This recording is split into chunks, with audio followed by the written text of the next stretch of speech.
if we go back to nature, right? Women naturally were created to be natural nurturers by giving birth to the child, like naturally birthing and having the empathy built in for the child. That's natural.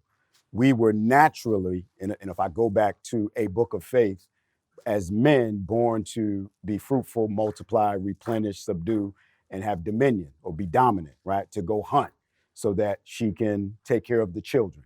Naturally, I'm not saying that you're supposed to. Sure. All right, Johnny naturally. don't like that. Why guy. you look at me? I'm just saying. I'm not talking to all y'all, but so naturally, you're born and gifted with the empathy, and I agree with what you said. So now I think as we're born and gifted with these different natural tendencies, there is a growth process and a maturity process. So with what you said, it is that man that's around that woman that is motherly like to him, that helps him mature into his what I call stage 5 manhood, meaning he is love and attention, regardless of what he's receiving. Whereas as a natural woman, because you're naturally empathetic and love your child that you birth, you know how to transfer that onto the man. Yes. That's good. Good stuff. That's 3 good. points. Give us 3. Give us 3. Yes, I love to hear your perspective. Yeah, I'm listening to everybody, and I think I align probably a little bit more with Coach Kelly. And this is what I mean by that. So I'm not quite sure in terms of where I land, if I would say one gender is more emotional than the other. I think the issue is not like the amount of emotion. It is the capacity and the methodology through which the capacity for it and the methodology to express it. So I think somebody just said, hey, when men act, I think Donnie said, when men act, they act. What I found is sometimes men act by not acting. So shutting down is an emotional response. Silent treatment is an emotional response. You talking to my wife? Did she call you? Nah, my man. So, I feel like the assumption is if the emotion is expressed outward, then that's an expression. Yeah. But if a person goes inward, that's not an emotional expression. And I'm saying going outward is an expression of emotion, and going inward is an expression of emotion. And men go inward, one, like even that first quadrant, emotional intelligence, self-awareness, they go inward because it takes them a minute, it takes us a minute to even figure out what it is. I gotta name it before I can talk to you about it. Can I give a real live, transparent example? So we were in Italy, and we were out at dinner, and my wife pissed me off, right? She said something real slick. It got me upset. Let's just keep it real, right? And so I got quiet. I went inward, right? I didn't want to mess up everybody's time, so I got quiet. Somebody at the table said, well, you in that zone? I said, no, I'm pissed off, right? So we get back to the villa, and I'm downstairs in our room, and I just go in my cave, and I'm getting quiet, dealing with it internally, trying to strategically figure out how I'm going to handle this, right? So she came downstairs, and she was like, you in that zone? Why y'all grown? Yeah. I heard, Yeah. she came downstairs. But this is where we talk about maturity and stage 5. So watch. She said, what's wrong with you? I said, I'm pissed. And she said, why? And I told her why. And then she was like, well, I'm pissed. And I'm like, why? And she said, I don't think you give me enough intimacy. Ooh. Now she done shifted the whole hookup. And I'm like, well, what do you mean intimacy? And she said, well, I don't feel like you. And I said, I don't understand intimacy. You can tell me, but I need you to teach me. I need you to show me. I said, remember when we first got together? You used to grab my hand in the mall and I pull it away and then you grab it back. And I had to learn what it looked like. I used to rub your behind and then you would I'm sorry. Right. You know what I'm saying? But I'm saying, I want to be intimate. I want to show emotions, but there are times when I need you to share with me and show me how to really do that. So when I go inward, now I'm comfortable. I can come out and you can really show me how to do it. So question. One, that going inward, you said, I didn't want to ruin everybody else's time. So I went inward, I got silent. That is ruining everybody else's time, just heads up. It is definitely ruining the time, okay? But secondly, how long have you been married? 11. 11 years. Second go around. Okay. I got a total of 30 in the game. My question becomes, you said, I want to be inward and I want to express that way, but you have to show me. It's been 11 years. At what point do we get it? Yeah. No. I agree. No. That's a real, God No. knows it's a real question. Truth be told, now watch this. Let's understand. Here's the good thing. Here's the thing with it. As a man, my priority and my focus naturally is to go what? Go hunt and generate revenue, right? Now, naturally, that's where my mindset always goes initially. But now when you keep at the forefront intimacy, now it's being programmed along with the hunt.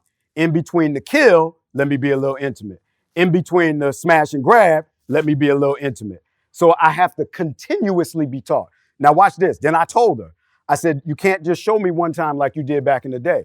I need you to teach me, just like we teach and train each other how we like other things. It's got to be a consistent training.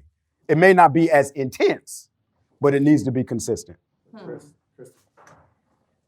I have because I think about, is it maturity or is it, we 40-something, I know. Last year I was dating a guy and then he said something like, I don't want to add you to my list of things to do, right? Something like that. And so I went in. So I said, okay, and I hung up. And so I started to think about it. Nobody can create that much deep suffering for me unless there is something from my childhood that's unresolved. So I had to start thinking, what happened and what am I now connecting this pain to? It's not him. And that's what we do as women is like, and I'm not saying all women, I would say some people, just generalize it, is that we take offense to something that somebody said. He can't create that much deep suffering for me. So I was sitting with it. He blowing my phone up because he know he messed up. Like he's blowing my phone up. And I'm like, dude, just chill because I need to figure out what did he tap. And as a kid, in some instances with my family, I always felt like they were tolerating me. That's what he touched. That's what I needed to work on, not get mad at him for what he touched. That wound is like, okay, this is something that I now need to address. And so when I answered the phone, he was like, oh, what did I do? I said, no, we're good because I found out what the real problem was. But now, will you agree not to weaponize my trigger against me because you now know what the trigger is for me and what my responsibility is. If you say something like that again, I don't need to react from that old mind. I need to keep at the forefront. That may be something that triggers me. Dang, that's good. I want to know too, and I don't know, was that you, Dharius, where you said we got to put a name on the emotion? So this was maybe a week and a half, maybe 2 weeks ago. And I was trying to understand this emotion that I was going through because I had never experienced it before. And I didn't know if it was depression because I never felt like this before where I'm walking through my day and walking through life and it's almost like a haze and I don't know how to feel the stuff that would normally make me laugh and happy. It's a slight smirk and then it's over. And it's just, and it stuck with me and I'm getting through it. I'm feeling better now. But the hardest part was naming what it is. So I think I asked my wife, then I asked Donnie, like, yo, is this depression? What do we call this? And they said, well, it's grieving. Then I start looking up grieving and I'm trying to define how I feel, but it's a challenge for me. So I need help if somebody can help me start to identify, I don't know, the names or how to express what I feel. Because sometimes I'll feel something and I'll just keep going and eventually it'll go away. Like a headache. Like I got a headache. You don't spend too much time on the headache trying to figure out the headache. You just go through until you don't feel the headache anymore. But in this scenario, I'm like, maybe I've been doing that with all of my emotions. Because if I can't find the name of it, I just hope that it goes away. And maybe there's a suppression. Do we need to know the name of it? Do we need to? I don't know. That's my question. Because what I'm thinking is, a lot of times we try to figure things out when we should be feeling it out. And then figuring it out, sometimes logic in that season of you trying to figure it out, it ain't time for you to figure it out. So understanding, and I like that, are we suppressing? Sometimes you just got to feel it through and allow yourself to go through with it without allowing yourself to suppress it. So that when it shows its ugly head again, even if a name isn't attached to it, there's a feeling attached to it. Like, I know what it feels like. How can I move through it? Yeah, I was working with Zeus, and I'm gonna get back in the gym. I promise, bro. But the cool thing is, first off, and I don't even know if you're still like accepting clients, but it was just the dopest experience because most trainers that tell you what to do 20 of those, 30 of those, but he's like talking to me the whole time, and like it almost felt like therapy, which I really, really appreciated. And you're kind of helping me work through those emotions. So how would you say that I can start out? Well, first off, should I be trying to define what this thing is, or do I don't know how to feel it? Like you just feel through it. I don't that it doesn't connect with me. I don't know. So what will be your advice on that?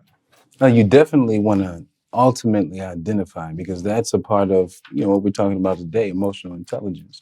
You have to understand what makes you tick. And we talked about that. We talked about, going into your psychological, emotional house and going from room to room to room. We all have those houses, those rooms in our house, or the attic, or that part of the basement we hadn't been to, we hadn't seen in months or years.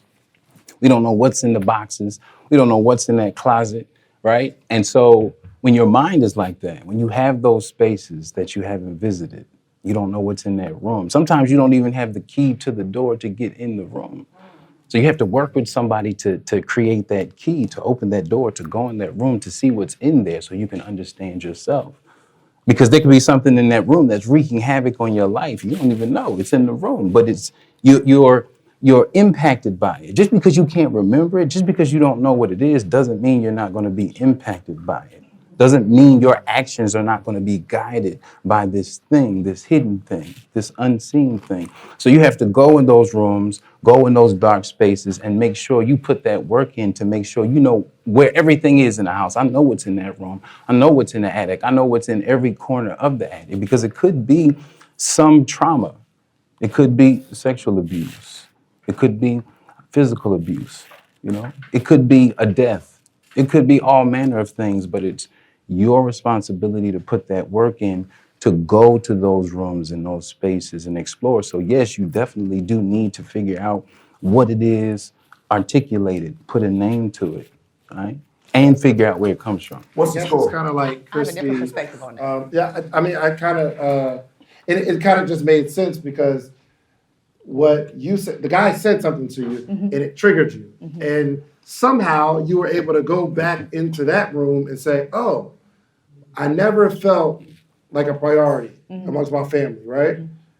But how did you connect what happened to the feeling to what happened in the past?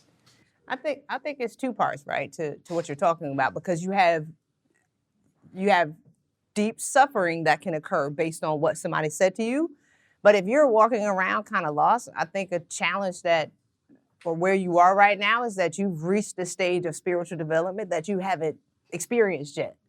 So your ceiling became your new floor, and now you're like, because you have it all, right? I mean, by standards, like you have the family now, you have the kids, you had a very successful year this year with your podcast. Now it's like, what makes me happy now? Does that make sense? So if you're always in the hunt, you're always in the chase, it's now like, what do I do now? So how do you feel good now at this stage of development in this physical realm? Spiritually, it's like, so now it's exploring, what am I going to like now, because your tastes have changed. Yeah, but I want to be able to, y'all ever have something happen to you and you feel away and someone triggers you, but they triggered you, you don't like what was said, or you don't like what's happening. But I thought it was amazing that you could connect it to childhood. Yeah. And how do we do that?